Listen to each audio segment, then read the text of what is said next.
রেজাল্টের কি হলো? হয়নি এবারে? আরে সরকারি চাকরি পাচ্ছে না তো কি হয়েছে? তোমার বাবা একবার আমার সঙ্গে তোমার বিয়ে দিয়ে দেখো কি না, কিছু না কিছু করে নেবো ঠিক। তোমার বাপটাই ঢ্যাম না। এটা 7 বছর আগে স্কুলের টিচারের মেয়েকে পটিয়ে বিয়ে করার সময় মনে ছিল না? দেখো আমাদের সময় ফুরিয়ে এসেছে। সরকারি চাকরি পাওয়া যায় না দীপক। তাহলে যে আমাকেও পাওয়া যাবে না, কি করবে? তোমার বাপটা ঢ্যামনা না হলে আজকে তুমি আমারই হতো। একটা সংসার ঠিক করে চালাতে জ্বর হলে সেটার চিকিৎসার জন্য কত টাকা লাগে কোনো আইডিয়া আছে তোমার? দায়িত্ব মানে বোঝো। একটা সংসার 3,000 টাকাতেও চলে যায়, আবার 30,000 কম পড়ে। সেমন জ্বর হলে পাড়ার ওষুধের দোকান থেকে 20 টাকার ওষুধ খেয়ে সেরে যায়।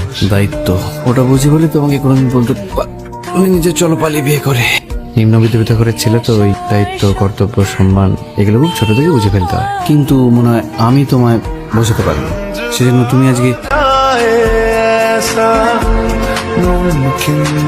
তুম করে কেউ এসে সেটাকে সিঁদুর পরিয়ে দিলেই ভালোবাসা যায়। কষ্ট হবে জানো, এক সময় তোমাকে সাথে থাকবার কথা ভাবলেই কান্না পেতো, আর আজকে আমাদের শেষ দেখা হচ্ছে, কি অদ্ভুত না? বাজে কথা বলো না। पास हो तो दूर है तन्हाई।